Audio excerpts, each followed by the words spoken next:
ನಮಸ್ಕಾರ, ನೆಕ್ಸ್ಟ್ ನ್ಯೂಸ್ಗೆ ಸ್ವಾಗತ. ನಾನು ಪ್ರೀತಿಕಾ ಬಂಗೇರ. ಸಿದ್ದರಾಮಯ್ಯ ಅವರ ಗ್ಯಾಂಗ್ ಎಲ್ಲೋ ಕುಳಿತು ಸಿದ್ಧಪಡಿಸಿದ ವರದಿಯನ್ನ ಯಾರೂ ಒಪ್ಪಿಕೊಳ್ಳೋದಿಲ್ಲ. 10 ವರ್ಷದಲ್ಲಿ 1 ಕೋಟಿ ಮಕ್ಕಳು ಹುಟ್ಟಿದ್ದಾರೆ ಎಂದುಕೊಂಡ್ರೆ ಇವರನ್ನ ಯಾವ ವರ್ಗಕ್ಕೆ ಸೇರಿಸ್ತಾರೆ? ಹೊಸ ಪೀಳಿಗೆಯ ಭವಿಷ್ಯವೇನು? ಮೀಸಲಾತಿಯ ಮಾನದಂಡವೇನು ಎಂದು ಆರ್ ಅಶೋಕ್ ಅವರು ಪ್ರಶ್ನೆಯನ್ನ ಮಾಡಿದ್ದಾರೆ. ಈ ಕುರಿತು ಸುದ್ದಿಗಾರರೊಂದಿಗೆ ಮಾತನಾಡಿದಂತ ಅವರು ವರದಿಯ ಸಹಿ ಹಾಕದೆ ಕಾಂತರಾಜು ಓಡಿ ಹೋಗಿದ್ದಾರೆ. ಜಯಪ್ರಕಾಶ್ ಹೆಗ್ಡೆ ವರದಿಯನ್ನ ತೆಗೆದು ನೋಡಿದಾಗ ಅದು ಅಸಲಿ ಅಲ್ಲ, ಕೇವಲ ಅದು ಪ್ರತಿ ಎಂದು ತಿಳಿದು ಬಂದಿದೆ. ಈ ಬಗ್ಗೆ ಹೆಗ್ಡೆ ಪತ್ರ ಬರೆದಿದ್ದಾರೆ. ಮುಖ್ಯಮಂತ್ರಿ ಸಿದ್ದರಾಮಯ್ಯ ಅವರ ನೇತೃತ್ವದಲ್ಲಿ ನಡೆದಂತ ಸಚಿವ ಸಂಪುಟ ವ್ಯರ್ಥವಾಗಿದೆ. ಸಚಿವರು ಅಭಿಪ್ರಾಯವನ್ನ ತಿಳಿಸುವಂತೆ ಸೂಚಿಸಲಾಗಿದೆ. ಇನ್ನು ಸಂಪುಟದ ಸಚಿವರನ್ನೇ ಜಾತಿಯ ಬಲೆಯಲ್ಲಿ ಸಿಕ್ಕಿ ಹಾಕಿಸಿ ಅಪಮಾನ ಕೂಡ ಮಾಡಲಾಗಿದೆ. ನವೆಂಬರ್ನಲ್ಲಿ ಸಿಎಂ ಸಿದ್ದರಾಮಯ್ಯ ರಾಜೀನಾಮೆ ನೀಡಬೇಕಾದದ್ದು, ಆ ಸಮಯದಲ್ಲಿ ಇದನ್ನ ಬಳಸಿಕೊಳ್ಳಲಾಗುತ್ತದೆ.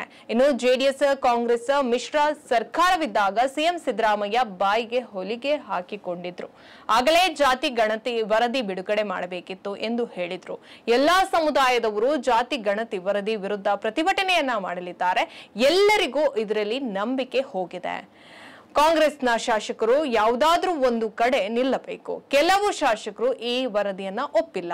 ಸಂಕಟ ಬಂದಾಗ ವೆಂಕಟರಮಣ ಎಂಬಂತೆ ಸಿಎಂ ಸಿದ್ದರಾಮಯ್ಯ ಅವರು ಜಾತಿ ಗಣತಿ ವರದಿಯನ್ನ ಹಿಡಿದುಕೊಂಡಿದ್ದಾರೆ ಎಂದು ವಿಧಾನಸಭೆಯ ಪ್ರತಿಪಕ್ಷದ ನಾಯಕ ಆರ್ ಅಶೋಕ್ ಅವರು ಹೇಳಿಕೆಯೊಂದನ್ನು ನೀಡಿದ್ದಾರೆ. ಇನ್ನು ಜಾತಿ ಗಣತಿ ವರದಿ ಬಗ್ಗೆ ನಾಳೆ ಬಾ ಎಂಬ ಸ್ಥಿತಿ ಇದೆ. ಯಾವುದನ್ನು ನಿರ್ಧಾರ ಮಾಡಲು ಸರ್ಕಾರಕ್ಕೆ ಸಾಧ್ಯವಾಗ್ತಾ ಇಲ್ಲ. ನನ್ನ ಸೀಟು ಉಳಿದ್ರೆ ಸಾಕು ಎಂಬ ಉದ್ದೇಶದಿಂದ ಸಿಎಂ ಸಿದ್ದರಾಮಯ್ಯ ಅವರು ವರದಿಯನ್ನ ಬಿಡುಗಡೆ ಮಾಡಿದ್ದಾರೆ. ಈ ಮೂಲಕ ಜಾತಿಗಳನ್ನ ಒಡೆದು ಹಾಕಿದ್ದಾರೆ. ಸಂಪುಟದಲ್ಲಿ ಕೈ ಮೀಸಲಾಗಿರುವಂತಹ ಮಟ್ಟಿಗೆ ಜಗಳವನ್ನ ಆಡ್ತಾ ಇದ್ದಾರೆ ಎಂದು ಹೇಳಿದ್ರು. ಹೆಚ್ಚಿನ ಅಪ್ಡೇಟ್ಗಾಗಿ ನೋಡ್ತಾರೆ ನೆಕ್ಸ್ಟ್ ನ್ಯೂಸ್ ಕನ್ನಡ. ವಂದನೆಗಳು.